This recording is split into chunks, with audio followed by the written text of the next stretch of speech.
जयकारा लगाएंगे उस परम पिता परमात्मा का कि जिसकी कृपा से आज हम सब जिन शासन की छांव में विराज रहे हैं।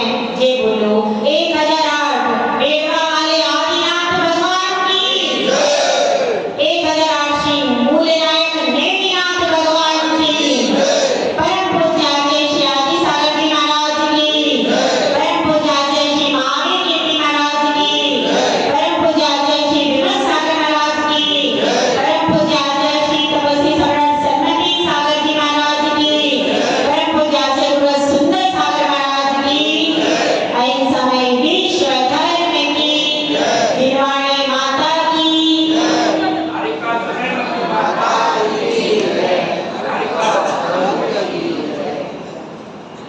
धर्म प्रेमी भव्यात्माओं, किसी भी कार्य को संपन्न करने के लिए कुछ साधनों की जरूरत होती है और साधनों की जरूरत होती है और साधनों के साथ ही साधना की भी जरूरत होती है। तो अब बाहर के साधनों को एकत्रित करने में किसकी आवश्यकता होती है? अंतरंग साधना की आवश्यकता होती है। बाहर से सामग्री को एकत्रित कर लिया लेकिन अंतरंग की साधना नहीं है तब तक कार्य की सिद्धि नहीं होगी। दोनों चीजों की आवश्यकता होती है, बहिरंग के साधन और अंतरंग की साधना। और जब दोनों का सम्यक समायोजन होता है, बाहर के साधन और अंतरंग की साधना, जब दोनों का सम्यक समायोजन हो जाता है तो फिर लक्ष्य की प्राप्ति हो जाती है। तो अब इनमें से एक भी कमजोर है।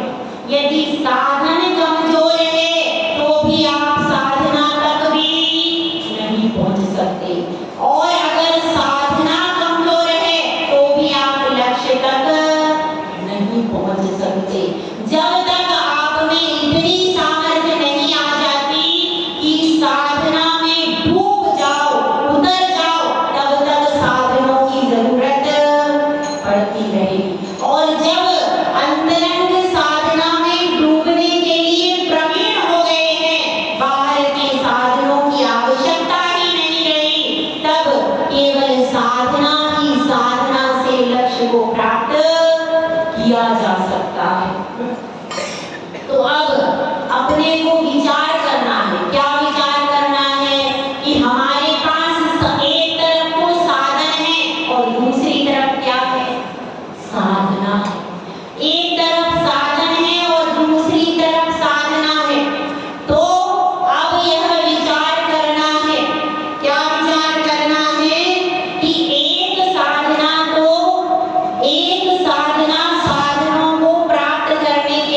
जाती है।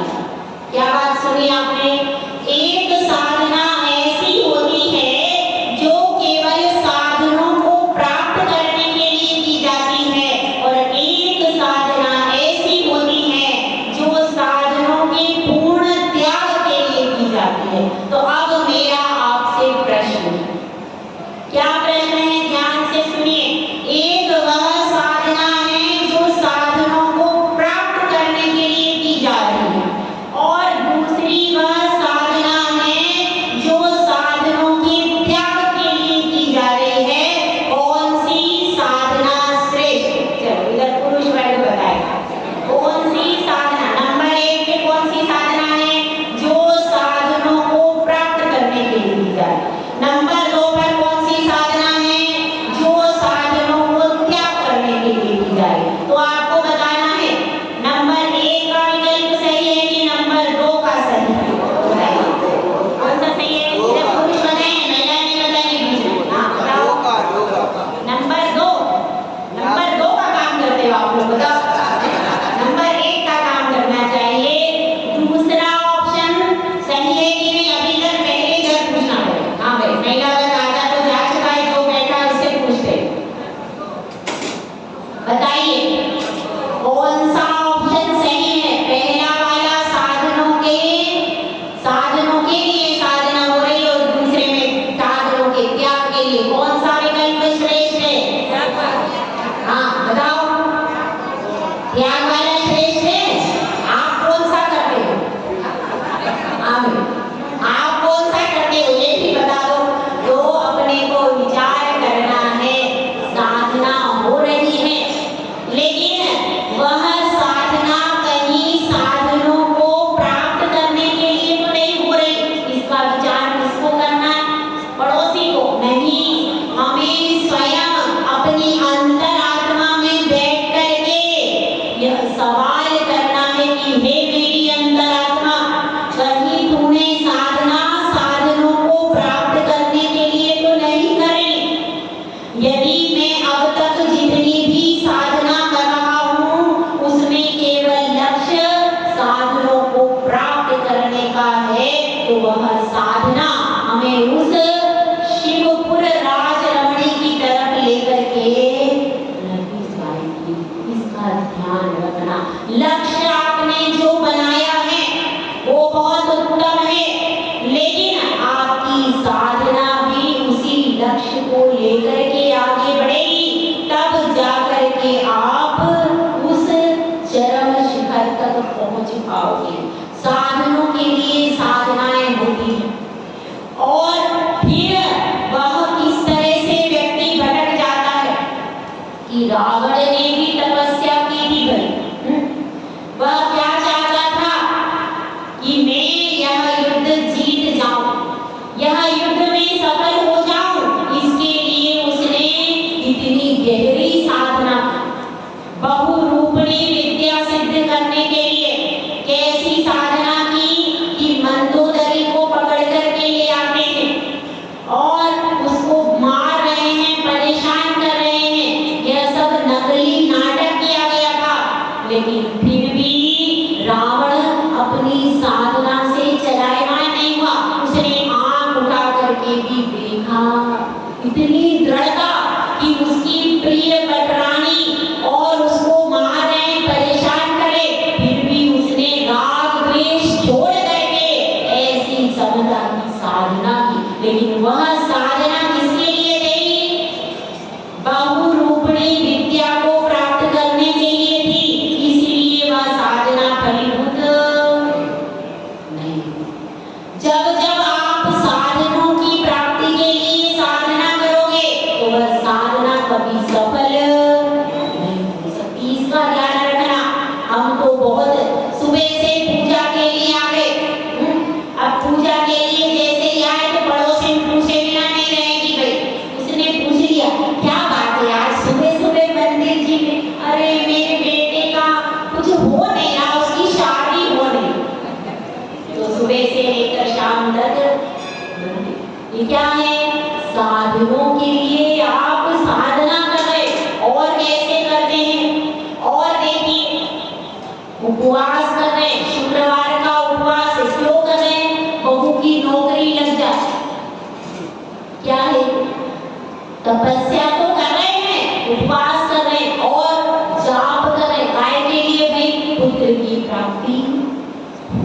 इसके लिए क्या हो रहा है, जाप पे चल रहे, अनुष्ठान चल रहे। तो आप यदि साधनों की प्राप्ति के लिए साधना कर रहे हो तो क्या होगा, तो आपकी वह साधना साधनों की प्राप्ति के लिए तो हो सकती है, लेकिन वो मोक्ष की प्राप्ति के लिए जो साधना की जाएगी, जो तपस्या की जाएगी, वह साधनों के त्याग के लिए की जाएगी कि हे प्रभु, ये जो संसार के साधन हैं, मैं इनमें रहता हूँ, ये मेरी मजबूरी है। कब वो दिन आए कि सब साधन छूट जाएं और मैं अपनी आत्म साधना में लवीन हो जाऊं। यह भावना जो होती है, वह साधना के चरम शिखर तक पहुंचा देती है एक साधक को। तो हम सबको वही साधना करनी है। और देखिए, लौकिक जगत में आप तरह तरह की साधना करते रहते हैं। कैसी साधना है वो, घर में रहते हैं तो क्या करते हैं, घर में रह रहे हैं तो चूल्हे के सामने 3 घंटे तक खड़े हैं, क्या बन रहा भैया, लड्डू की नमकीन क्या बनाया, ये तो आपको पता है। आपने 3 घंटे तक खड़े हैं, घुटने का ऑपरेशन हो गया तो भी होश नहीं। महिलाओं को आप एक बार रसोई घर में भेज दो, रसोई घर में जाने के बाद उनको होश नहीं रहता, बिल्कुल ना उनको खाने की सुध रहती ना पीने की, बस बनाने की सुध उनको सिर पे सवार। फिर उसके बाद वो खड़ी है कि बैठी है, कुछ नहीं, फिर तो बस भोजन में लग जाती है। उनके पैर घुटने पूरे खड़े खड़े खत्म हो जाते, लेकिन होश आता नहीं। जैसे आप दुकान में चले जाते हो तो सब कुछ भूल जाते हो, इसी तरह से महिलाएं रसोई में जाने के बाद सब कुछ भूल जाती है। इतना उनका पूर्व का संस्कार पड़ा हुआ है, तो उसमें भी 3 घंटे आपने खड़े होकर के मिठाई बनाई, नमकीन बनाए, तरह तरह के और जो बनाए आपको पता है, ठीक है। इधर क्या हुआ, जो श्रीमान की दुकान में गए थे, अब दिन भर एक भी ग्राहक नहीं आया, चिड़िया ने कर नहीं पाया, और शाम को जैसे ही टिफिन लेकर के बैठे, वैसे ही सारे लाइन लगा के आ गए। अरे भैया क्या गए, अब भैया टिफिन एक तरफ रखा और ग्राहकों को सुलझाने लगे। अब उनको सुलझाते क्या हुआ, निशा आ गई। और निशा वो ऊपर वाली नीचे हुई, वो निशा ऊपर वाली आ गई, रजनी आ गई, रात आ गई, और फिर आपका रात्रि भोजन का त्याग था। तो क्या हो गया, एक आसन हो गया, सुबह जो खा के आए उसके बाद तो भैया क्या हो गया, तपस्या तो हुई है ना, लेकिन वो उपवास वो कैसा, तो ऐसा हम लोग करते रहते अपने घर में बैठे बैठे। कोई कारण बन गया, कोई मेहमान आ गया, किसी कारण से देर हो गई, तो क्या होता है, हम फिर हमारा लंघन हो जाता है। वो तपस्या की श्रेणी में आता है क्या, नहीं। करते तो हम हैं, शरीर तो उससे संश्लेषित होता है, भोजन पानी भी छूटता है, लेकिन वह किसके लिए है, साधनों की प्राप्ति के लिए साधना है, वह मोक्ष मार्ग के लिए नहीं है। इसका ध्यान रखिए। इसलिए और अगर आप वास्तविक साधना करते रहोगे तो साधन स्वयं आपके पास आकर के बैठ जाएंगे। इसीलिए अपनी साधना का लक्ष्य क्या बनाना चाहिए, साधनों के त्याग के लिए मैं साधना कर रहा हूँ, साधनों की प्राप्ति के लिए साधना। 10 उपवास कर रहे हैं, कोई 5 उपवास कर रहे हैं, कोई कितने ही पूरे रिश्तेदार आ जाते हैं उनको तरह तरह से, लेकिन 10 उपवास के पहले ही जब श्रीफल चढ़ाते हैं तो यह नियम कर लेना, यह साधना केवल मोक्ष मार्ग के लिए है और किसी भी कार्य के लिए नहीं।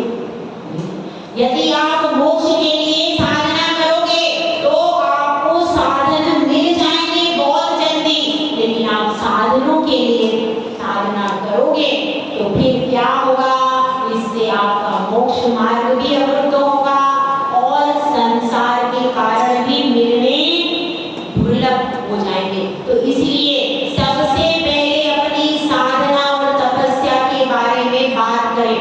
एक स्त्री तपस्या करती 9 महीने तक, जब गर्भ में उसके पुत्र रत्न आता है, तो जब रत्न आते हैं तो उन रत्नों की हिफाजत के लिए वह कैसे खाती है, कैसे पीती है, उस बोझ को लेकर के कहां-कहां परेशान होती है, लेकिन फिर भी उसको तकलीफ तो हुई, शरीर को तकलीफ तो हुई है, लेकिन फिर भी वह साधना को, मेरा पुत्र आएगा मेरी सेवा करेगा, संसार के लिए, संसार के साधनों के लिए वह साधना है, वह साधना मोक्ष के लिए नहीं है।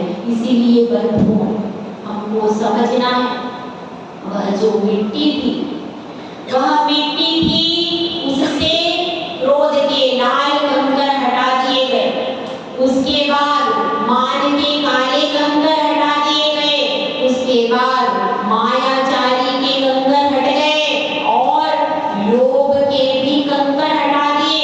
अब वह मिट्टी कैसी हो गई, अब वह मिट्टी निर्मल हो गई, सत्य को उसने धारण कर लिया और फिर उस कुम्हार ने उसको पैरों से रौंद दिया। तो मिट्टी कह रही है कि माटी कहे कुम्हार से, तू क्या रौंदे मोय, एक दिन ऐसा होएगा मैं लूंगी तू। वह कुम्हार मिट्टी को रौंद रहा है, पर मिट्टी ने संयम धारण किया, मिट्टी चिल्लाई नहीं, मौन हो गई। अब कुम्हार ने उसको चाक पर चढ़ा दिया, घुमाने लगा, मिट्टी फिर भी चुप रही, संयम रहा। उसके बाद उसने घुमाते घुमाते घड़ा तैयार कर लिया, घड़ा तैयार हुआ और वह अभी कच्चा था, उस कच्ची मिट्टी के घड़े को फिर उसने चाक पर से उतार करके और कहाँ रख दिया, आज उस धूप का दिन है, जबकि मिट्टी को, कलश को धूप में रख दिया है कुम्हार ने। अब वह कलश तप रहा है तो हमको भी तपना है। सूरज तपे तपे रे माटी, दीपक तपे तपे रे बाती, तुझको तपना होगा, मोह तजना होगा, तुझको तपना होगा, मोह तजना होगा। हमको विचार करना है कि जो भी तपस्या होती है वो मोह को तजने के लिए की जाती है, वह वास्तविक तपस्या है। यदि तपस्या करते हुए मोह बढ़ रहा है, राग द्वेष बढ़ रहा, तो वो तपस्या नहीं। जितनी भी भले ही कम तपस्या करो, लेकिन राग और द्वेष का परिहार करना सबसे ज्यादा जरूरी है। हम सिर्फ ये सोचते हैं 10 उपवास कर लिए हमारी तपस्या हो गई, मंदिर में आकर के 4 घंटे पूजा कर ली हमारी तपस्या हो गई, और किस किस प्रकार से स्वाध्याय कर लिया हमारी तपस्या हो गई। लेकिन ये ध्यान रखना, इन सब को करने के बाद यदि अंतरंग में कषाय शमित ना हुई तो आपकी तपस्या फलीभूत नहीं हो पाएगी। इसका भी ध्यान रखना कि कषाय मुख्य है, यदि थोड़ी सी भी चिंगारी लग गई तो हमने बरसों से जो पुण्य एकत्रित किया है, वह एक कषाय की चिंगारी लगते ही सारा पुण्य घास के भूसे जैसा चल करके स्वाहा हो जाए। भले आप तपस्या मत करो, लेकिन कषाय कम करो।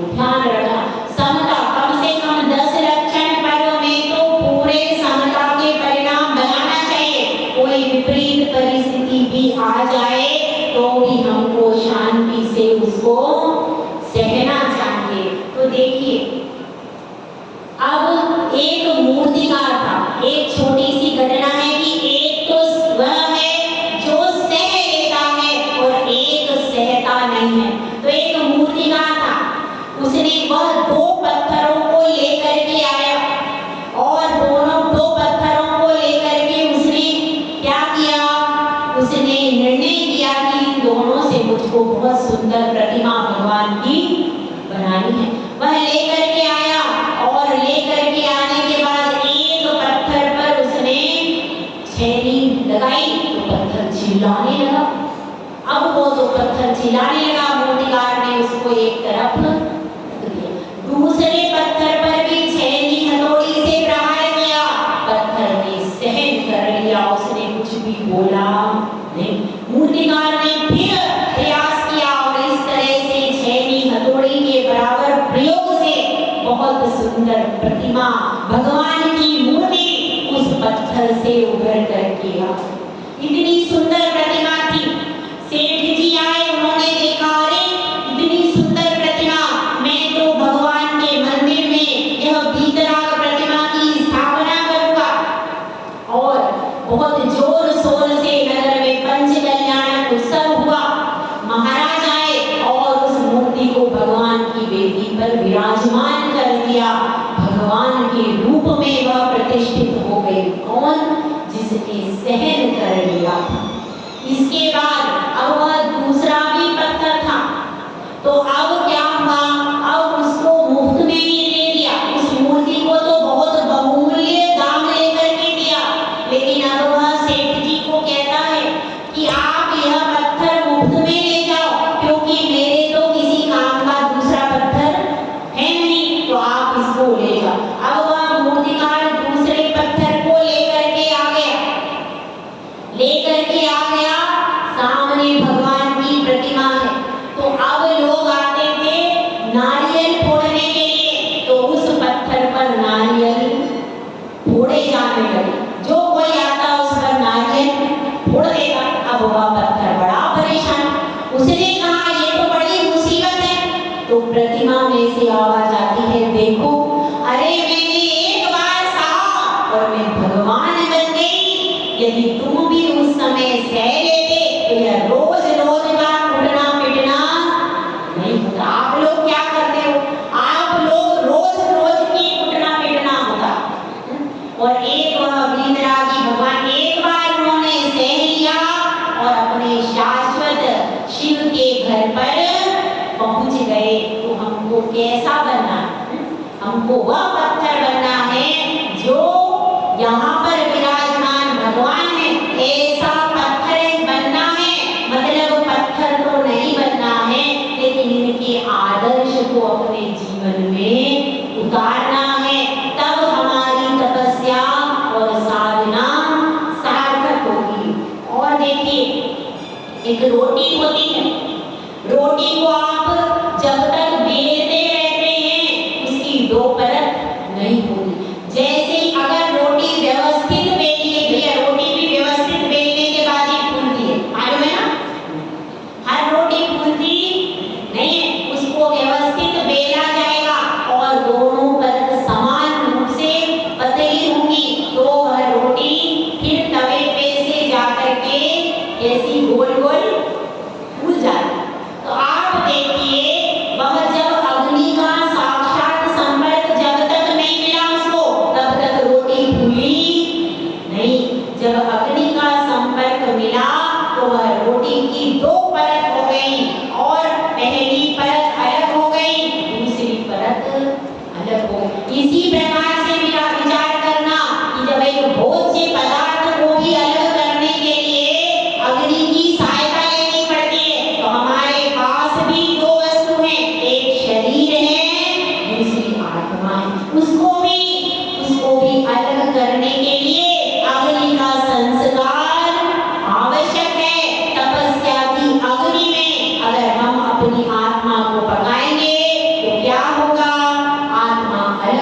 देगा समय भी।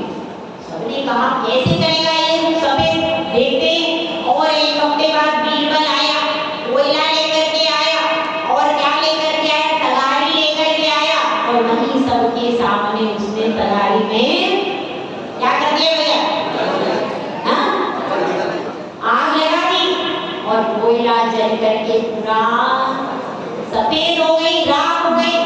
तो उसने कह दिया अकबर से कि देखो यह राख हो गई, तो आप सोचिए कि आपको भी शुद्ध होना है, सफेद होना है, मलिनता से छुटकारा पाना है, तो अग्नि तो जलानी ही पड़ेगी। बिना अग्नि जलाए, बिना तपे कभी आप शुद्ध नहीं हो सकते। तो जैसे कि दर्पण होता, दर्पण पर यदि धूल के कण लगते हैं तो क्या होता है, वह धूल के कण जब दर्पण पर लगते हैं तो वह दर्पण मलिन हो जाता है और जब धूल के कण हटते हैं तो दर्पण अपने आप चमकता है। जैसे ही दर्पण को धूप में रखते तो उसमें सातों रंग आ जाते, चमकने लगता है वह दर्पण। तो इसलिए हम सबको भी चमकना है, चमकना है कि नहीं, वास्तविक रूप से चमकना। वो बाहर की चमक से कोई फायदा नहीं, अंतरंग से साधना करते हैं तो करोड़ों सूर्य और करोड़ों चंद्रमा से भी ज्यादा चमक हमारी आत्मा में आ जाती है। अब देखिए क्या बात है कि दो प्रकार का तप होता है, दो प्रकार का तप होता है, एक होता है मिथ्या तप और एक होता है सम्यक तप। तो अब हम थोड़ा सा देखते हैं कि मिथ्या तप कैसा होता है और सम्यक तप कैसा होता है। देखिए पार्श्व कुमार जा रहे हैं, पार्श्व कुमार जा रहे हैं और उन्होंने अचानक देखा, क्या देखा कि एक तापसी क्या कर रहा था, लकड़ियां उसमें जला रहा था, तो पंचाग्नि तप। तो पार्श्व कुमार पूछते हैं क्या कर रहे हो, तो वह कहता है कि मैं पंचाग्नि तप कर रहा हूँ। तो कहते हैं कि जो अहिंसा धर्म है और इसमें क्या जल रहे हैं, नाग नागिन जल रहे हैं।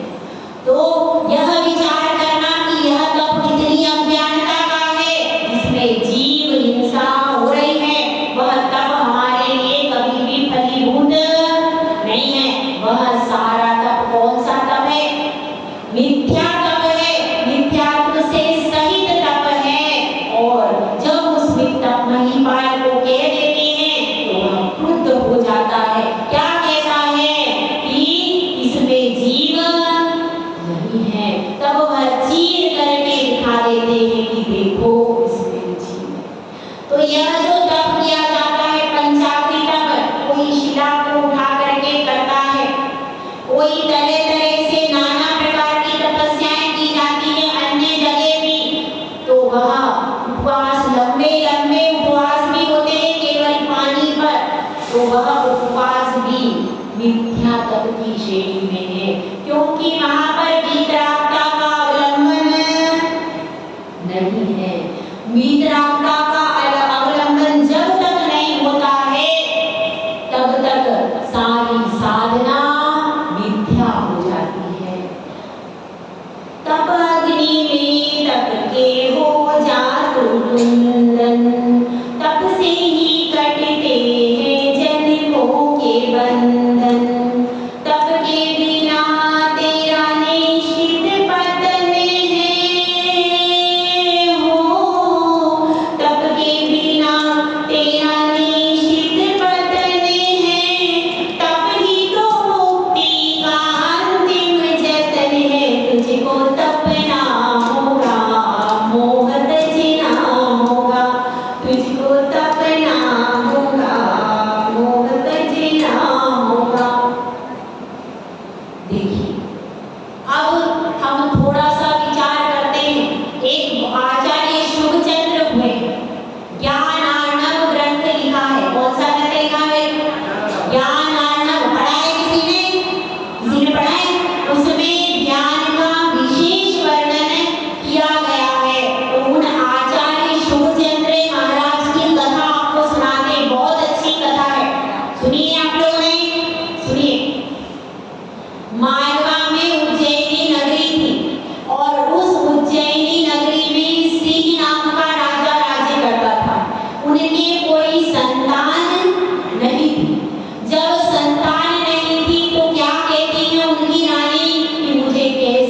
करके एक पुत्र का लाभ हो जाए, मुझे पुत्र रत्न की प्राप्ति हो जाए। और राजा को भी चिंता थी कि मेरे बाद मेरा उत्तराधिकारी कौन बनेगा।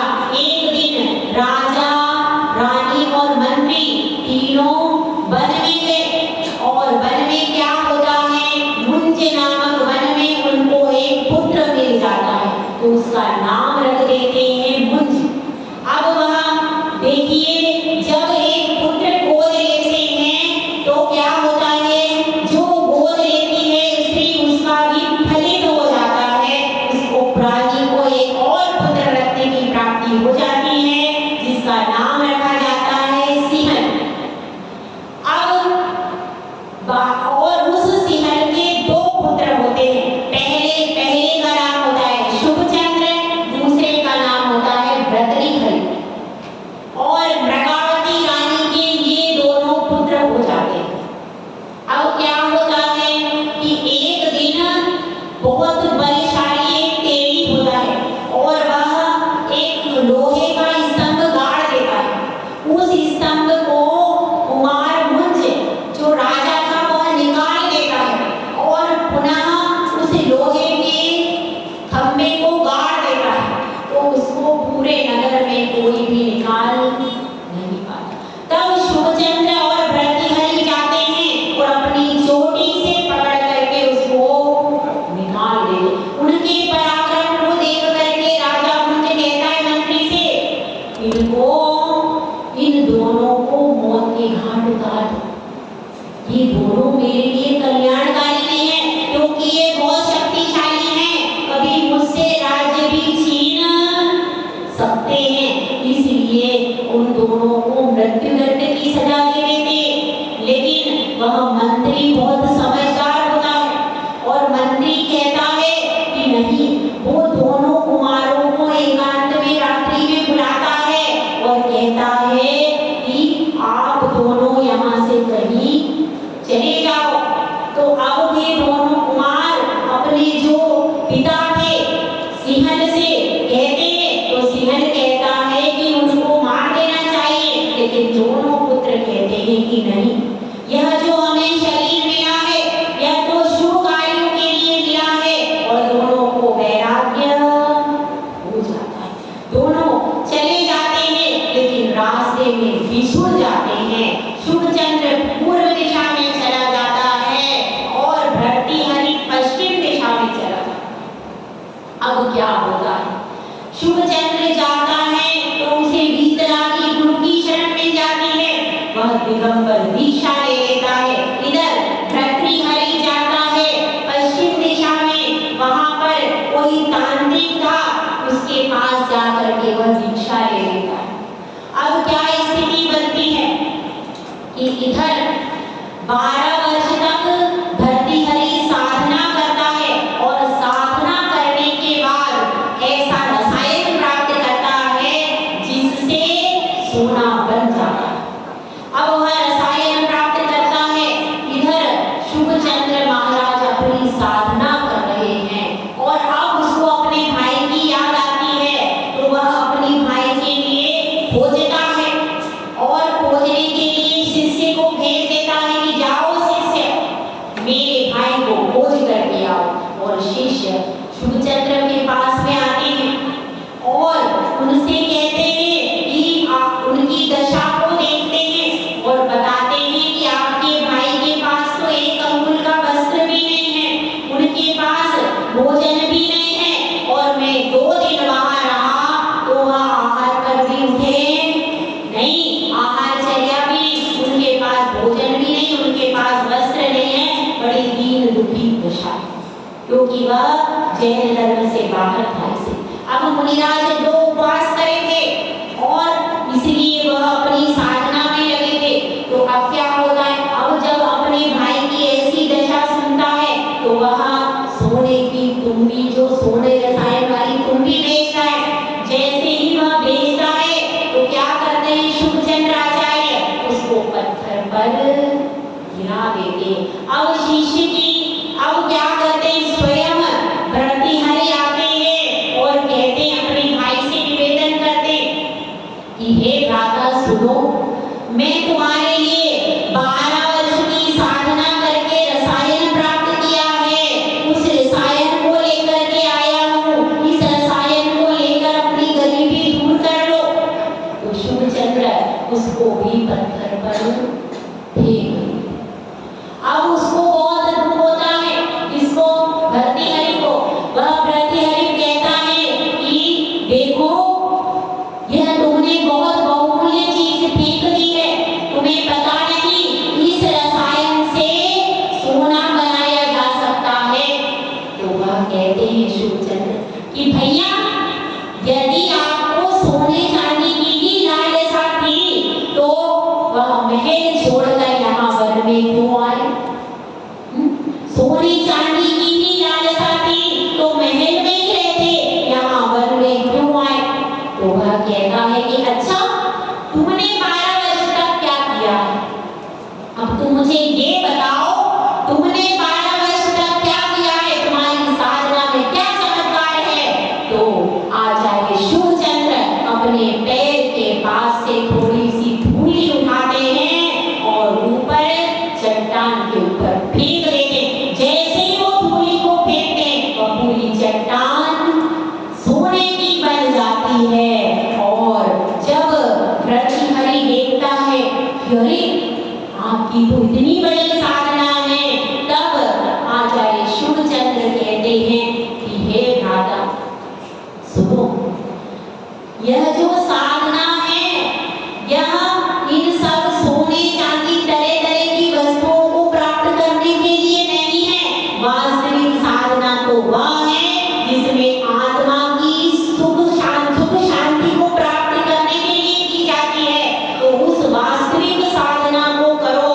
तो वह भर्तृहरि लज्जित हो जाता है और अपने भाई के पास ही उनसे आचार्य शुभचंद्र महाराज से जैनेश्वरी दीक्षा धारण कर लेता है। क्योंकि मिथ्या तप के द्वारा आप कोटि वर्ष भी तपते रहो तो भी आपको मोक्ष मार्ग की सिद्धि नहीं होगी।